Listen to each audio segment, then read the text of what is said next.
आज की वीडियो उन सभी मेरे दोस्तों के लिए है जो किसी न किसी एग्जाम की तैयारी कर रहे हैं या फिर बस दुनिया में क्या चल रहा है ये जानना चाहते हैं। इस वीडियो में हम जुलाई 2024 से लेकर जुलाई 2025 तक के वो सबसे जरूरी जीके के सवाल देखेंगे जो तुम्हारे एग्जाम में छप सकते हैं। लेकिन यहां कोई रट्टाफिकेशन नहीं होगी भाई, अपना स्टाइल अलग है। हम हर सवाल की तह तक जाएंगे, उसकी पूरी कहानी समझेंगे, उसके पीछे का किस्सा जानेंगे। मतलब सवाल एक होगा पर जानकारी 10 मिलेगी। एक एक करके हर सवाल को उठाएंगे और उसकी ऐसी की तैसी कर देंगे कि तुम कभी भूल नहीं पाओगे। 2025 के लिए घोषित नई शिक्षा नीति के मुख्य बिंदु क्या हैं? देखो, हम सब उसी पुराने सिस्टम से पढ़कर निकले हैं जहां नंबरों की दौड़ थी, रट्टा मारने का प्रेशर था और 10वीं के बाद साइंस, कॉमर्स, आर्ट्स में बंटवारा हो जाता था। लेकिन अब ये सब बदलने वाला है। सरकार ने जो नई शिक्षा नीति लागू की है वो पढ़ाई के पूरे तरीके को बदलने का दम रखती है। इस नई नीति का सबसे बड़ा और क्रांतिकारी बदलाव है 10+2 सिस्टम का खत्म होना। हाँ, तुमने सही सुना। अब 10वीं या 12वीं का बोर्ड उस तरह से नहीं होगा जैसे होता आया है। इसकी जगह पर एक नया 5+3+3+4 का स्ट्रक्चर लाया गया है। अब तुम कहोगे, भाई ये क्या गणित है? रुको, समझाता हूं। पहले 5 साल होंगे फाउंडेशन स्टेज, 3 से 8 साल के बच्चों के लिए, जिसमें खेलकूद और एक्टिविटी पर जोर होगा। किताबों का बोझ कम होगा, मतलब बचपन में बच्चों को बच्चा ही रहने दिया जाएगा। अगले 3 साल होंगे प्रिपरेटरी स्टेज, क्लास 3 से 5, जिसमें बच्चों को विज्ञान, गणित, कला जैसे विषयों से परिचित कराया जाएगा, लेकिन पढ़ाने का तरीका एक्सपेरिमेंटल होगा। फिर अगले 3 साल होंगे मिडिल स्टेज, क्लास 6 से 8, और यहीं से असली बदलाव शुरू होता है। क्लास 6 से ही बच्चों को वोकेशनल ट्रेनिंग दी जाएगी, जैसे कोडिंग, कारपेंटरी, गार्डनिंग वगैरह। मतलब बच्चा किताबी कीड़ा बनने के साथ साथ हाथ का हुनर भी सीखेगा। आखिरी के 4 साल होंगे सेकेंडरी स्टेज, क्लास 9 से 12, और यहां सबसे बड़ा बदलाव यह है कि साइंस, कॉमर्स, आर्ट्स का कोई हार्ड सेपरेशन नहीं होगा। मतलब अगर कोई बच्चा फिजिक्स के साथ साथ म्यूजिक पढ़ना चाहता है या केमिस्ट्री के साथ बेकिंग सीखना चाहता है तो वो ऐसा कर सकेगा। उसे अपनी पसंद के विषय चुनने की आजादी होगी। इससे बच्चों का सर्वांगीण विकास होगा और वो अपनी रुचि के हिसाब से अपना करियर चुन पाएंगे। एक और बड़ा बदलाव है रिपोर्ट कार्ड में। अब रिपोर्ट कार्ड सिर्फ टीचर के दिए नंबरों का लेखा जोखा नहीं होगा। इसमें 3 हिस्से होंगे। एक में बच्चा खुद अपना आकलन करेगा, दूसरे में उसके सहपाठी उसका आकलन करेंगे और तीसरे में टीचर। इसे 360 डिग्री असेसमेंट कहा जा रहा है। इसका मकसद बच्चों में सिर्फ किताबी ज्ञान नहीं बल्कि उनकी स्किल्स, उनके व्यवहार और उनकी क्रिएटिविटी को भी परखना है। बोर्ड परीक्षाओं के महत्व को भी कम किया गया है। अब साल में 2 बार बोर्ड परीक्षा देने का विकल्प होगा ताकि बच्चों पर प्रेशर कम हो। साथ ही रटने की बजाय कॉन्सेप्ट और एप्लीकेशन बेस्ड सवाल पूछे जाएंगे। उच्च शिक्षा में भी बड़े बदलाव हैं। एमफिल को खत्म कर दिया गया है और अब ग्रेजुएशन के बाद सीधे पीएचडी कर सकते हैं। एक एकेडमिक बैंक ऑफ क्रेडिट बनाया जाएगा जहां आपके द्वारा कमाए गए क्रेडिट डिजिटल रूप में स्टोर होंगे। अगर आप बीच में पढ़ाई छोड़ते हैं तो आपका साल बर्बाद नहीं होगा, आप बाद में वहीं से शुरू कर सकते हैं। इस नीति का छात्रों पर बहुत गहरा और सकारात्मक प्रभाव पड़ने की उम्मीद है। अब पढ़ाई बोझ नहीं बल्कि एक खोज बन जाएगी। भारत का सबसे पुराना परमाणु ऊर्जा संयंत्र कौन सा है? तारापुर परमाणु ऊर्जा संयंत्र, महाराष्ट्र। 1959 में शुरू हुआ यह प्लांट भारत के परमाणु ऊर्जा सफर की नींव है और आज भी देश को बिजली देने में अहम भूमिका निभाता है। चलो भाइयों, अब एक ऐसे सवाल पर आते हैं जो सीधे हम सबसे जुड़ा है। सवाल है, 2025 में भारत की जनसंख्या कितनी अनुमानित है? देखो, इसका कोई सटीक आंकड़ा तो नहीं दिया जा सकता क्योंकि जनगणना हर 10 साल में होती है, लेकिन अनुमानों के मुताबिक 2025 में भारत की आबादी लगभग 1.45 अरब यानी 145 करोड़ के आसपास हो सकती है। और इस आंकड़े के साथ हम दुनिया के सबसे ज्यादा आबादी वाले देश बन चुके हैं, चीन को भी पीछे छोड़कर। अब सवाल यह उठता है कि हमारी आबादी इतनी तेजी से बढ़ क्यों रही है? इसके कई कारण हैं। सबसे बड़ा कारण है बेहतर स्वास्थ्य सेवाएं। आजादी के बाद से हमारे देश में मेडिकल साइंस ने बहुत तरक्की की है। नई नई दवाइयों और टीकों की वजह से कई जानलेवा बीमारियों पर काबू पा लिया गया है, जिससे लोगों की औसत उम्र बढ़ी है और मृत्यु दर में कमी आई है। दूसरा बड़ा कारण है अशिक्षा और गरीबी। अक्सर देखा गया है कि जिन परिवारों में शिक्षा का स्तर कम होता है और गरीबी ज्यादा होती है, वहां परिवार नियोजन के तरीकों के बारे में जागरूकता कम होती है। सामाजिक और सांस्कृतिक मान्यताएं भी इसमें एक भूमिका निभाती हैं, जहां बड़े परिवार को एक संपत्ति के रूप में देखा जाता है। हालांकि अब धीरे धीरे हालात बदल रहे हैं। शिक्षा का प्रसार हो रहा है और लोग छोटे परिवारों के महत्व को समझ रहे हैं। सरकार भी हम दो हमारे दो जैसे अभियानों के माध्यम से जनसंख्या नियंत्रण के लिए जागरूकता फैला रही है। लेकिन इतनी बड़ी आबादी को स्थिर करने में अभी भी समय लगेगा। अब बात करते हैं इस बढ़ती आबादी के प्रभाव की। इसके दो पहलू हैं, एक सकारात्मक और एक नकारात्मक। सकारात्मक पहलू यह है कि भारत एक युवा देश है। हमारी आबादी का एक बहुत बड़ा हिस्सा कामकाजी उम्र का है। इसे डेमोग्राफिक डिविडेंड कहते हैं। अगर हम अपने इन युवाओं को अच्छी शिक्षा और कौशल दे पाएं, तो वे देश के विकास में एक इंजन की तरह काम कर सकते हैं। लेकिन सिक्के का दूसरा पहलू भी है, जो थोड़ा चिंताजनक है। बढ़ती आबादी का मतलब है हमारे प्राकृतिक संसाधनों जैसे पानी, जमीन और जंगलों पर ज्यादा दबाव। इससे पर्यावरण से जुड़ी समस्याएं बढ़ती हैं। इसके अलावा हर किसी को रोजगार, शिक्षा, स्वास्थ्य सेवा और घर मुहैया कराना सरकार के लिए एक बहुत बड़ी चुनौती बन जाता है। शहरों पर बोझ बढ़ रहा है।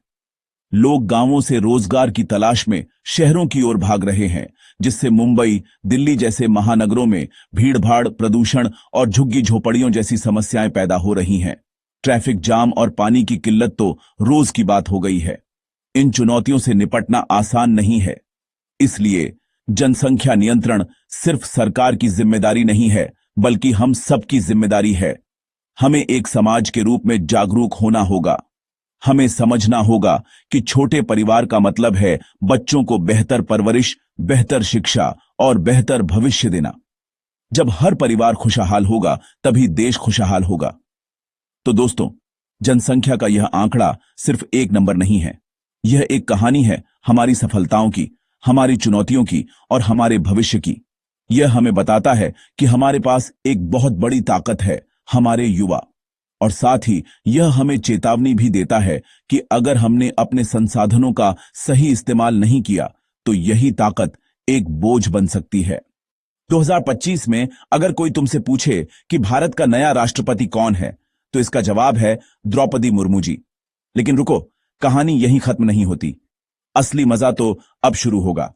यह जानना जरूरी है कि राष्ट्रपति बनता कैसे है। क्या हम और तुम जाकर सीधा वोट डालते हैं? नहीं भाई, ऐसा नहीं होता। हमारे देश में राष्ट्रपति का चुनाव सीधे जनता नहीं करती। इसे एक इलेक्टोरल कॉलेज चुनता है। अब तुम पूछोगे, डी भाई, ये इलेक्टोरल कॉलेज क्या बला है? तो सुनो, इसमें होते हैं हमारे चुने हुए नुमाइंदे, मतलब लोकसभा और राज्यसभा के सांसद, एमपी, और सभी राज्यों की विधानसभाओं के सदस्य, एमएलए।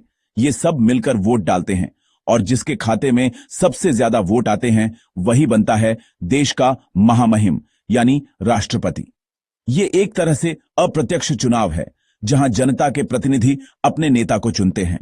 ये प्रक्रिया काफी जटिल होती है। हर एमपी और एमएलए के वोट की एक वैल्यू होती है, जो राज्य की जनसंख्या के आधार पर तय की जाती है। इसका मकसद ये सुनिश्चित करना है कि हर राज्य को बराबर का प्रतिनिधित्व मिले, चाहे वो छोटा हो या बड़ा। ये हमारे संविधान निर्माताओं की दूर की सोच को दिखाता है कि कैसे उन्होंने देश की एकता और अखंडता को बनाए रखने के लिए ये सिस्टम बनाया।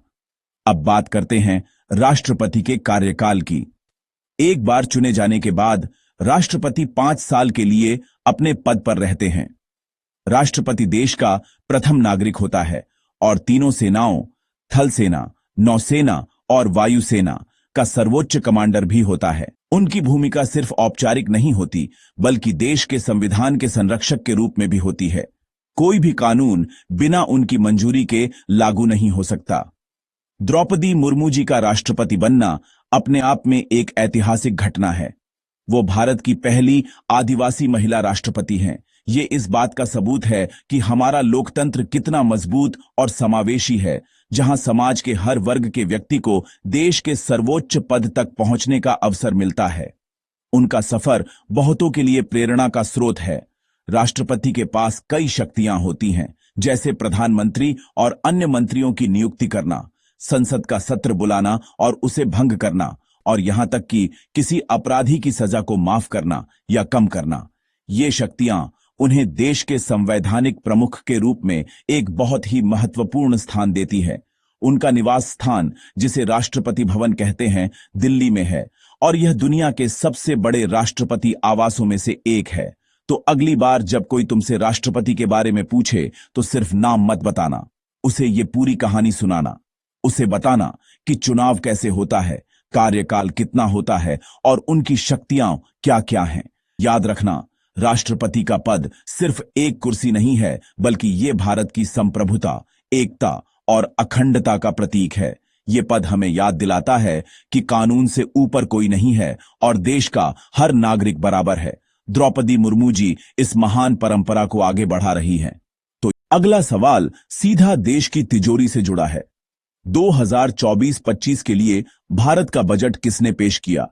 इसका जवाब है हमारी वित्त मंत्री निर्मला सीतारमण जी ने। लेकिन जैसा कि हमारा वादा है, हम सिर्फ नाम जानकर नहीं रुकेंगे।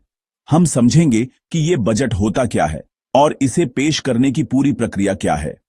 बजट आसान भाषा में सरकार का सालाना बही खाता होता है। इस बही खाते में दो चीजें होती हैं। एक तरफ होता है सरकार की आमदनी का हिसाब, यानी पैसा कहां कहां से आएगा, जैसे कि टैक्स से, सरकारी कंपनियों के मुनाफे से और कर्ज से। दूसरी तरफ होता है सरकार के खर्चों का हिसाब, यानी पैसा कहां कहां खर्च किया जाएगा, जैसे कि सड़क, अस्पताल, स्कूल बनाने में, सेना पर और सरकारी कर्मचारियों की तनख्वाह देने में। बजट बनाने की प्रक्रिया बहुत लंबी और जटिल होती है, जो कई महीने पहले ही शुरू हो जाती है। वित्त मंत्रालय सभी दूसरे मंत्रालयों जैसे रक्षा, स्वास्थ्य, शिक्षा से पूछता है कि उन्हें अगले साल कितने पैसे की जरूरत होगी। सभी मंत्रालय अपनी अपनी जरूरतें और योजनाएं वित्त मंत्रालय को भेजते हैं। फिर वित्त मंत्रालय इन सभी मांगों को देखकर और देश की आमदनी का अंदाजा लगाकर एक ड्राफ्ट बजट तैयार करता है। इस पूरे प्रोसेस में प्रधानमंत्री और उनकी कैबिनेट की भी अहम भूमिका होती है। बजट को अंतिम रूप देने से पहले कई दौर की बैठकें होती हैं।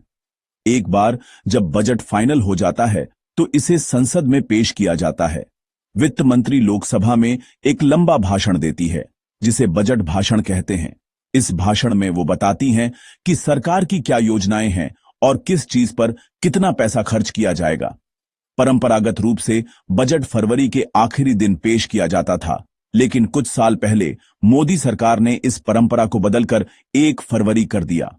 ऐसा इसलिए किया गया ताकि बजट को नए वित्तीय वर्ष, जो 1 अप्रैल से शुरू होता है, से पहले पूरी तरह से पास करवाया जा सके और पैसा समय पर मंत्रालयों तक पहुंच सके।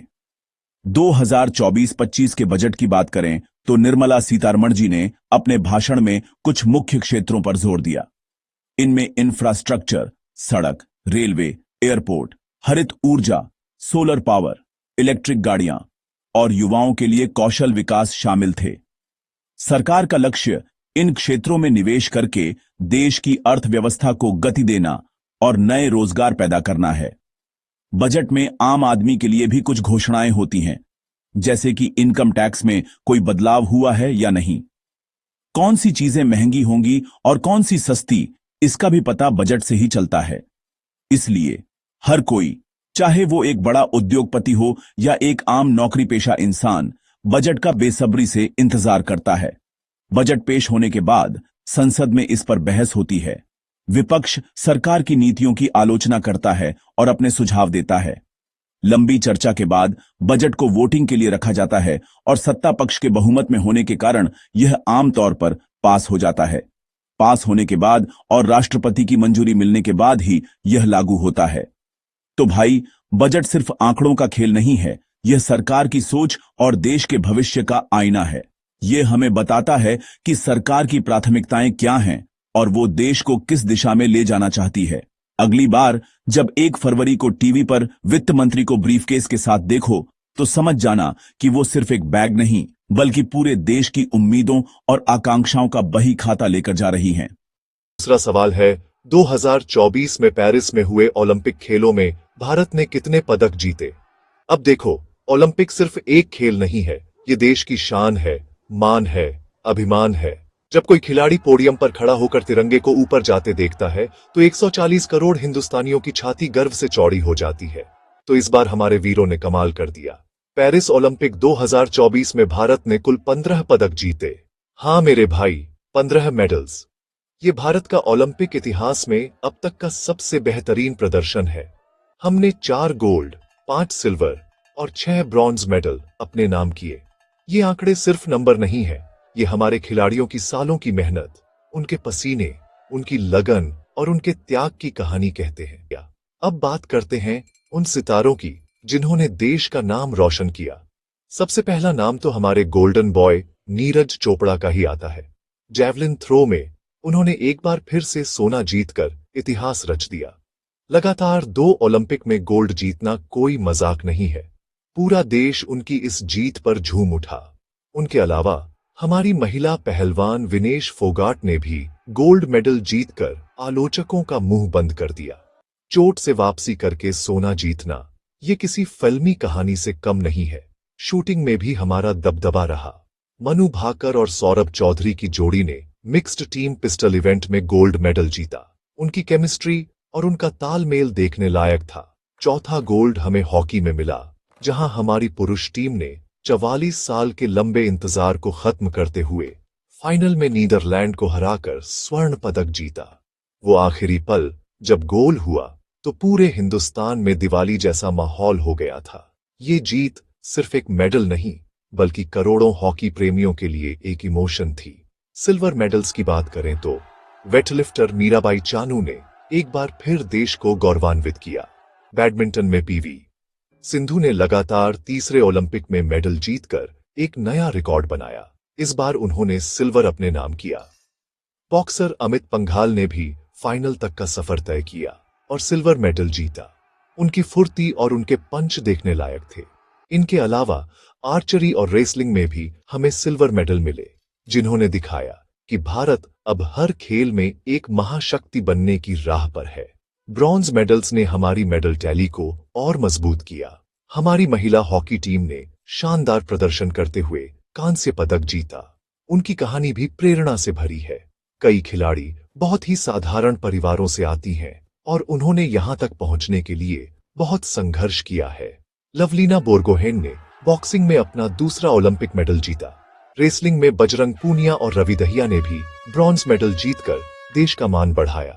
इस बार के ओलंपिक की खास बात यह थी कि भारत ने कई नए खेलों में भी अपनी उपस्थिति दर्ज कराई, जैसे कि स्केटबोर्डिंग और सर्फिंग, जहां हमारे एथलीटों ने भले ही मेडल न जीता हो पर उन्होंने भविष्य के लिए उम्मीदें जरूर जगा दी हैं।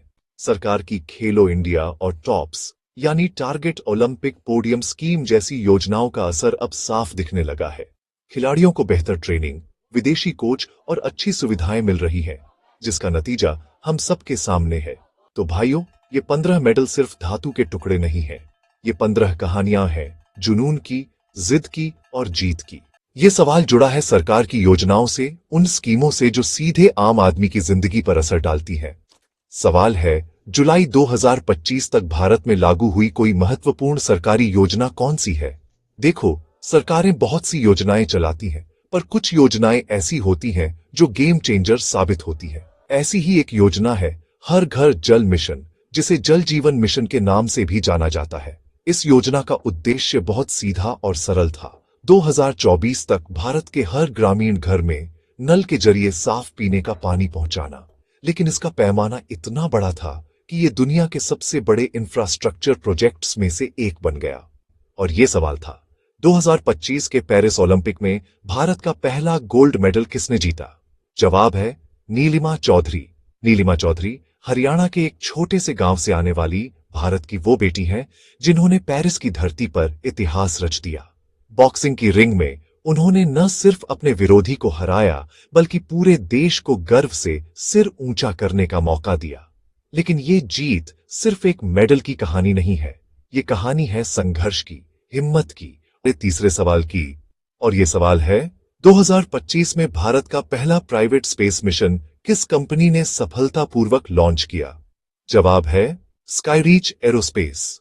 स्काईरीच एरोस्पेस बेंगलुरु की एक स्टार्टअप कंपनी, जिसने सिर्फ 7 साल में वो कर दिखाया जो कभी नामुमकिन लगता था। इस कंपनी के फाउंडर अदिति वर्मा और रोहित मिश्रा दोनों ही मिडिल क्लास परिवारों से आते हैं। अब आते हैं हमारे चौथे सवाल पर, और ये सवाल है, 2025 में किस भारतीय राज्य ने पहली बार अपनी सभी सरकारी स्कूलों में एआई पावर्ड स्मार्ट क्लासरूम्स लागू किए?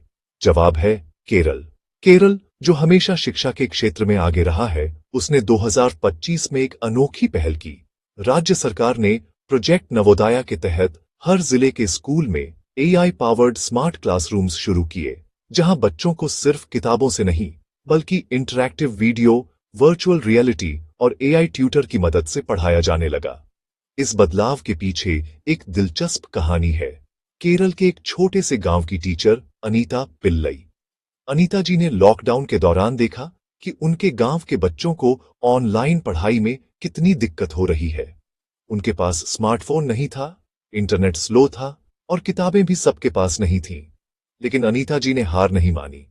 उन्होंने अपने स्कूल के बच्चों के लिए पुराने लैपटॉप्स इकट्ठा किए, गांव के युवाओं को साथ जोड़कर खुद एआई बेसिक कोर्स सीखा और बच्चों के लिए छोटे छोटे एआई टूल्स बनाए। उनकी इस मेहनत की खबर जब राज्य सरकार तक पहुंची तो प्रोजेक्ट नवोदया की शुरुआत हुई। आज केरल के सरकारी स्कूलों में बच्चे अंग्रेजी, मैथ्स और साइंस के कॉन्सेप्ट्स को एआई टीचर के साथ इंटरैक्टिव तरीके से सीखते हैं। 2025 में किस भारतीय शहर ने पहली बार पूरी तरह से solar powered public transport system launch किया? जवाब है इंदौर। इंदौर, जो पहले ही स्वच्छता में नंबर 1 बन चुका था, 2025 में एक और मिसाल बन गया। यहां की नगर निगम ने सूर्य रथ योजना के तहत पूरे शहर में सिर्फ सोलर पावर्ड बसें और ऑटो चलाने की शुरुआत की। इस कदम से इंदौर न सिर्फ प्रदूषण कम करने में आगे आया, बल्कि हजारों लोगों को रोजगार भी मिला। इस बदलाव की कहानी जुड़ी है एक युवा इंजीनियर रिया चौहान से। रिया, जिन्होंने अपनी पढ़ाई के दौरान सोलर एनर्जी पर रिसर्च की थी, इंदौर लौटकर अपने शहर के लिए कुछ करना चाहती थीं। उन्होंने अपने दोस्तों के साथ मिलकर एक प्रोटोटाइप सोलर बस तैयार की, जिसे नगर निगम ने देखा और सूर्य रथ योजना में शामिल कर लिया। आज इंदौर में हर पब्लिक बस की छत पर सोलर पैनल लगे हैं, जिससे दिन भर की बिजली खुद बनती है। यात्रियों को सस्ता किराया मिलता है और शहर की हवा भी साफ हो गई है। 2025 में किस गांव की बेटी ने पहली बार इंटरनेशनल साइंस ओलंपियाड में गोल्ड मेडल जीतकर देश का नाम रोशन किया, और उसकी इस जीत के पीछे क्या कहानी थी? जवाब है राजस्थान के छोटे से गांव बगड़ की नेहा चौधरी। 2025 में किस भारतीय किसान ने स्मार्ट एग्रो टेक्नोलॉजी का इस्तेमाल कर अपनी फसल की पैदावार दोगुनी कर दी और अपने गांव को आत्मनिर्भर बना दिया? जवाब है छत्तीसगढ़ के किसान रमेश साहू। 2025 में किस डिजिटल पहल ने सबसे ज्यादा गांवों को इंटरनेट से जोड़ा? जवाब है भारत नेट प्रोजेक्ट। कहानी की शुरुआत होती है 2018 में, जब देश के करोड़ों गांव अभी भी इंटरनेट की सुविधाओं से वंचित थे। पढ़ाई, बैंकिंग, सरकारी योजनाएं, सब कुछ शहरों तक सीमित था। लेकिन भारत नेट ने तस्वीर बदल दी। 2020 के बाद सरकार ने मिशन मोड में गांव-गांव ऑप्टिकल फाइबर बिछाने का काम शुरू किया। गांव के युवाओं को डिजिटल ट्रेनिंग दी गई, पंचायत भवनों में वाईफाई हॉटस्पॉट लगाए गए और स्कूलों में ऑनलाइन क्लासेस शुरू हुई। 2025 तक भारत नेट के जरिए 80% गांवों में हाई स्पीड इंटरनेट पहुंच चुका था। 2025 में डिजिटल इंडिया की तेज रफ्तार के साथ सबसे बड़ा खतरा क्या सामने आया और देश ने उससे कैसे निपटा? जवाब है साइबर सुरक्षा। जैसे जैसे गांव-गांव इंटरनेट पहुंचा, वैसे वैसे ऑनलाइन ठगी, डेटा चोरी और हैकिंग के मामले भी बढ़ने लगे। छोटे किसान, छात्र और यहां तक कि पंचायत अधिकारी भी कभी-कभी फर्जी वेबसाइट और फिशिंग ईमेल का शिकार हो जाते थे। 2022 के बाद सरकार और टेक कंपनियों ने मिलकर साइबर सुरक्षा जागरूकता अभियान शुरू किया। गांवों में डिजिटल वैन भेजी गईं, जहां बच्चों और बुजुर्गों को बताया गया कि अनजान लिंक पर क्लिक न करें, पासवर्ड कैसे मजबूत बनाएं और अपनी निजी जानकारी कैसे सुरक्षित रखें। स्कूलों में साइबर सेफ्टी वर्कशॉप शुरू हुई। इसके अलावा भारत सरकार ने राष्ट्रीय साइबर सुरक्षा नीति 2023 लागू की, जिसमें हर सरकारी दफ्तर और बैंक को सुरक्षा के नए नियमों के तहत लाया गया। देश भर में साइबर हेल्पलाइन नंबर शुरू किए गए ताकि कोई भी मुश्किल में फौरन मदद पा सके। 2025 तक लाखों ग्रामीण लोगों ने खुद को और अपने डेटा को सुरक्षित रखना सीख लिया। और 2025 के भारत में सबसे बड़ी चिंता क्या थी, जिसकी वजह से हर नागरिक को जागरूक होना पड़ा? जवाब है जल संरक्षण। 2020 के दशक की शुरुआत में देश के कई हिस्सों में पानी की भारी किल्लत महसूस हुई। गांवों में सूखे की मार, शहरों में गिरता जल स्तर और किसान परेशान। हर ओर पानी की चिंता छा गई थी। लेकिन इसी संकट के बीच शुरू हुई एक नई मुहिम, जल बचाओ भविष्य बचाओ। सरकार ने हर जिले में जल मित्र नियुक्त किए, जो गांव-गांव जाकर लोगों को बारिश का पानी जमा करने, पुराने कुओं को फिर से इस्तेमाल करने और खेतों में ड्रिप इरिगेशन जैसी तकनीकें अपनाने के लिए प्रेरित करने लगे। 2025 के भारत में कौन सा स्टार्टअप ऐसा था जिसने गांवों की जिंदगी में नई रोशनी ला दी? जवाब है रूरल इनोवेशन स्टार्टअप्स। कुछ साल पहले तक गांवों में बिजली की कमी, साफ पानी और रोजगार की दिक्कतें आम थीं। लेकिन तभी कुछ युवा उद्यमियों ने ठान लिया कि अब बदलाव गांव से ही शुरू होगा। 2022 में शुरू हुआ सौर साथी स्टार्टअप, जिसने सोलर माइक्रोग्रिड से गांव-गांव को रोशन कर दिया। अब बच्चों को पढ़ाई के लिए रोशनी, महिलाओं को सिलाई और छोटे कारोबारियों को बिजली मिली, वो भी कम दाम में और बिना रुकावट के। इसी तरह जल मित्र नाम की एक पहल ने गांवों में सस्ते वाटर प्यूरिफायर और स्मार्ट टैंक लगाए, जिससे हर घर तक साफ पानी पहुंचा। स्टार्टअप्स ने सिर्फ टेक्नोलॉजी नहीं, बल्कि गांव के युवाओं को ट्रेनिंग भी दी। अब वे खुद अपने गांव के लिए टेक्नीशियन, हेल्थ वर्कर और डिजिटल सेवाएं देने लगे। 2025 में भारत को आत्मनिर्भर बनाने की दिशा में सबसे बड़ी मिसाल क्या रही? जवाब है मेड इन इंडिया मूवमेंट। पिछले कुछ सालों में जब दुनिया भर में सप्लाई चेन में दिक्कतें आईं, तब भारत ने खुद पर भरोसा किया और आत्मनिर्भर भारत अभियान की शुरुआत की। इसका असर हर सेक्टर में दिखा, चाहे वो मोबाइल फोन हो, मेडिकल इक्विपमेंट, इलेक्ट्रिक वाहन या फिर सॉफ्टवेयर।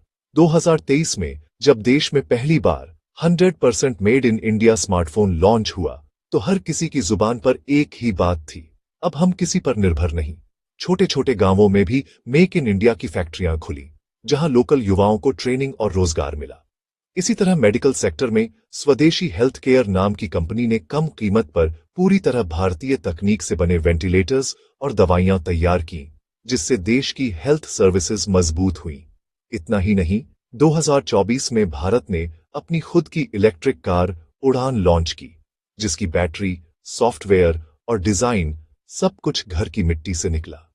इससे न सिर्फ बड़े शहरों में, बल्कि छोटे कस्बों में भी इको फ्रेंडली ट्रांसपोर्टेशन का रास्ता खुला। आत्मनिर्भरता का असली मतलब सिर्फ सामान बनाना नहीं, बल्कि अपने देश के लोगों को हुनरमंद और आत्मविश्वासी बनाना है। और यही हुआ 2025 के भारत में। कौन सा शहर ब्लू सिटी के नाम से जाना जाता है? जोधपुर, राजस्थान। इसकी नीली इमारतें न केवल गर्मी को कम करती हैं, बल्कि यह परंपरा ब्राह्मणों के घरों से शुरू हुई थी।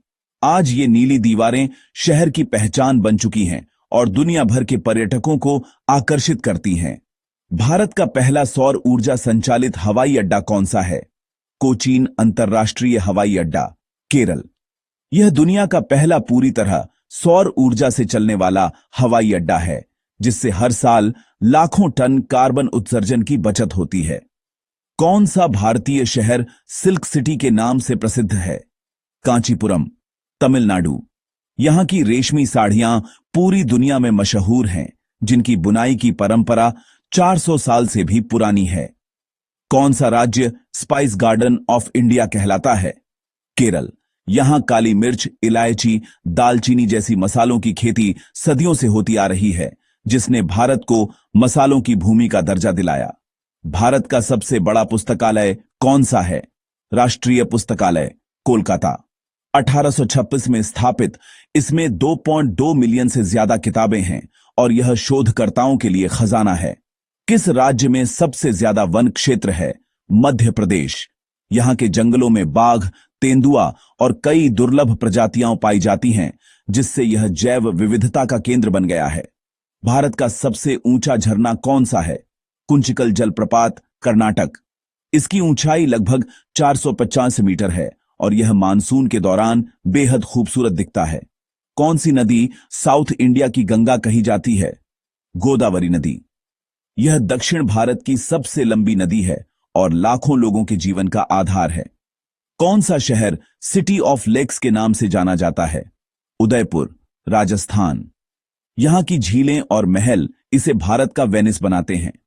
भारत का पहला स्मार्ट सिटी कौन सा है? गुजरात का गिफ्ट सिटी। यह भारत का पहला ग्रीनफील्ड स्मार्ट सिटी प्रोजेक्ट है, जहां अत्याधुनिक तकनीक और इंफ्रास्ट्रक्चर है। कौन सा भारतीय खिलाड़ी फ्लाइंग सिख के नाम से प्रसिद्ध है? मिल्खा सिंह। उन्होंने 1960 के रोम ओलंपिक में भारत का नाम रोशन किया और उनकी कहानी आज भी प्रेरणा देती है। कौन सा राज्य लैंड ऑफ 5 रिवर्स कहलाता है? पंजाब। यहां की 5 नदियां सतलुज, ब्यास, रावी, चिनाब और झेलम इसकी उपजाऊ धरती का राज है। कौन सी झील भारत की सबसे बड़ी ताजे पानी की झील है? वुलर झील, जम्मू और कश्मीर। यह झील हिमालय से निकलने वाली नदियों का पानी समेटती है और स्थानीय मछुआरों के लिए जीवनदायिनी है। कौन सा स्थान भारत का स्विट्जरलैंड कहा जाता है? खज्जियार, हिमाचल प्रदेश। यहां की हरी भरी घाटियां और झीलें इसे मिनी स्विट्जरलैंड बनाती हैं। कौन सा भारतीय राज्य चाय बागानों के लिए प्रसिद्ध है? असम। यहां की ब्रह्मपुत्र घाटी में उगाई गई चाय पूरी दुनिया में पसंद की जाती है। भारत का सबसे बड़ा मरुस्थल कौन सा है? थार मरुस्थल, राजस्थान। यह रेगिस्तान भारत पाकिस्तान सीमा तक फैला है और यहां की संस्कृति भी उतनी ही रंगीन है। कौन सा शहर सिटी ऑफ डेस्टिनीज के नाम से जाना जाता है? विशाखापत्तनम, आंध्र प्रदेश। यहां का समुद्र तट, बंदरगाह और प्राकृतिक सुंदरता इसे खास बनाते हैं। कौन सा भारतीय शहर वाइन कैपिटल ऑफ इंडिया कहलाता है? नासिक, महाराष्ट्र। यहां की जलवायु अंगूर की खेती के लिए आदर्श है और यहां कई वाइन फेस्टिवल भी होते हैं। कौन सा शहर सिटी ऑफ जॉय के नाम से प्रसिद्ध है? कोलकाता। यहां की संस्कृति, साहित्य और मिठाइयां इसे सबसे अलग बनाती हैं। किस राज्य में सबसे ज्यादा आदिवासी जनसंख्या है? मध्य प्रदेश। यहां 40 से ज्यादा जनजातियां रहती हैं, जिनकी अपनी अनूठी संस्कृति और परंपराएं हैं। कौन सा भारतीय शहर पिंक सिटी के नाम से जाना जाता है? जयपुर, राजस्थान। 1876 में प्रिंस ऑफ वेल्स के स्वागत में पूरा शहर गुलाबी रंग में रंगा गया था, जो आज भी इसकी पहचान है। कौन सा राज्य टाइगर स्टेट ऑफ इंडिया कहलाता है? मध्य प्रदेश। यहां सबसे ज्यादा बाघ अभयारण्य हैं, जैसे कान्हा और बांधवगढ़। किस भारतीय शहर में सबसे ज्यादा आईटी कंपनियां हैं? बेंगलुरु। इसे सिलिकॉन वैली ऑफ इंडिया भी कहा जाता है और यहां देश की सबसे बड़ी टेक्नोलॉजी कंपनियां हैं। कौन सा स्थान भारत का स्कॉटलैंड कहा जाता है? कूर्ग, कर्नाटक। यहां की पहाड़ियां, कॉफी बागान और ठंडी जलवायु इसे स्कॉटलैंड जैसा बनाती है। Gap tours. तो दोस्तों, ये थे 2025 के लिए 25 और धमाकेदार जी के सवाल, जिनमें छुपी हैं हमारे देश की विविधता, संस्कृति और ज्ञान की अनमोल कहानियां। अगर आपको ऐसी और जानकारी चाहिए तो कमेंट करना मत भूलिएगा। कौन सा सवाल आपको सबसे दिलचस्प लगा? अब मिलते हैं अगले और आखिरी हिस्से में, जहां है आपसे विदा लेने का वक्त। 2024 में नोबेल पुरस्कार किस भारतीय को मिला? तो दोस्तों, ये एक काल्पनिक सवाल है, क्योंकि 2024 के नोबेल पुरस्कारों की घोषणा अक्टूबर में होती है और अभी तक किसी भारतीय का नाम सामने नहीं आया है। लेकिन हम इस सवाल के बहाने नोबेल पुरस्कार के बारे में तो जान ही सकते हैं, है कि नहीं? चलो इसी पर बात करते हैं। नोबेल पुरस्कार दुनिया का सबसे प्रतिष्ठित सम्मान माना जाता है। इसकी शुरुआत स्वीडन के महान वैज्ञानिक और डायनामाइट के आविष्कारक अल्फ्रेड नोबेल की वसीयत से हुई थी।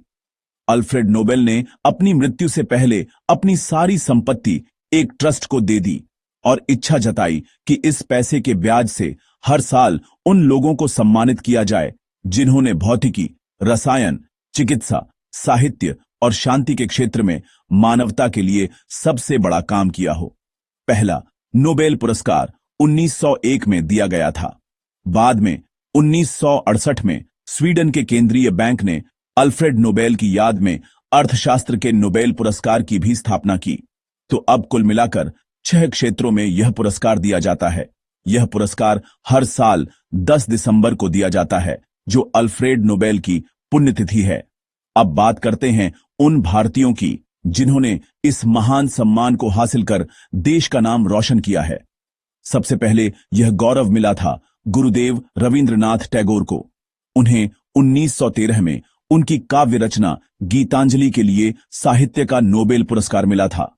वो यह सम्मान पाने वाले पहले गैर यूरोपीय व्यक्ति थे। यह पूरे एशिया के लिए एक बहुत बड़े गर्व का क्षण था। विज्ञान के क्षेत्र में सर सीवी रमन को 1930 में भौतिकी का नोबेल पुरस्कार मिला था। उन्होंने प्रकाश के प्रकीर्णन पर एक खोज की थी, जिसे आज रमन इफेक्ट के नाम से जाना जाता है। उनकी यह खोज विज्ञान की दुनिया में एक मील का पत्थर साबित हुई। फिर मदर टेरेसा को 1969 में उनके मानवीय कार्यों के लिए शांति का नोबेल पुरस्कार मिला। उन्होंने अपना पूरा जीवन कोलकाता में गरीबों और बीमारों की सेवा में लगा दिया। अर्थशास्त्र में अमर्त्य सेन को 1998 में कल्याणकारी अर्थशास्त्र पर उनके काम के लिए नोबेल मिला। और हाल ही में 2014 में कैलाश सत्यार्थी को बच्चों के अधिकारों के लिए उनके संघर्ष के लिए पाकिस्तान की मलाला यूसुफजई के साथ संयुक्त रूप से शांति का नोबेल पुरस्कार दिया गया। ये कुछ ऐसे नाम हैं जिन्होंने दुनिया के मंच पर भारत का परचम लहराया है। नोबेल पुरस्कार जीतना किसी भी व्यक्ति के लिए बहुत बड़ी उपलब्धि होती है। यह सिर्फ एक मेडल और बड़ी धनराशि नहीं है, बल्कि यह उस व्यक्ति के काम को, उसकी मेहनत को और उसके जुनून को पूरी दुनिया से मिली मान्यता है। यह दिखाता है कि उस व्यक्ति ने अपने क्षेत्र में कुछ ऐसा किया है जिससे पूरी मानवता को फायदा हुआ है। नोबेल पुरस्कार हमें यह भी याद दिलाता है कि ज्ञान, विज्ञान और शांति की कोई सीमा नहीं होती। यह किसी देश, धर्म या जाति का मोहताज नहीं होता। यह पूरी मानव जाति की साझी विरासत है। जब भी कोई भारतीय यह पुरस्कार जीतता है, तो यह सिर्फ उसकी व्यक्तिगत जीत नहीं होती, बल्कि यह 140 करोड़ भारतीयों की जीत होती है। तो भले ही 2024 में अभी तक किसी भारतीय को नोबेल न मिला हो, लेकिन हमें उम्मीद नहीं छोड़नी चाहिए। हमारे देश में प्रतिभा की कोई कमी नहीं है। हमारे वैज्ञानिक, लेखक, अर्थशास्त्री और सामाजिक कार्यकर्ता लगातार बेहतरीन काम कर रहे हैं। और कौन जाने, अगली बार जब नोबेल पुरस्कारों की घोषणा हो, तो उसमें किसी भारतीय का नाम हो जो हम सबके लिए गर्व का एक और मौका लेकर आए। तेलंगाना, जो 2014 में आंध्र प्रदेश से अलग होकर बना, यह राज्य भाषा, संस्कृति और जल संसाधनों के मुद्दों पर बना था। मुंबई से अहमदाबाद, जापान की तकनीक से बन रही इस ट्रेन की रफ्तार 300 किमी घंटा होगी। हीराकुंड बांध, ओडिशा में, यह माही नदी पर बना है और 1957 में पूरा हुआ था। पीवी सिंधु बैडमिंटन में 2 ओलंपिक पदकों के साथ उनकी मेहनत ने देश को गर्व दिलाया है। ब्राजील, भारत ने 2023 में यह जिम्मेदारी निभाई थी। सियाचिन ग्लेशियर, यहां भारतीय सेना तैनात है, जहां तापमान 50 डिग्री तक गिर जाता है। गुरु घासीदास नेशनल पार्क, छत्तीसगढ़ में, यह जैव विविधता के लिए बेहद खास है।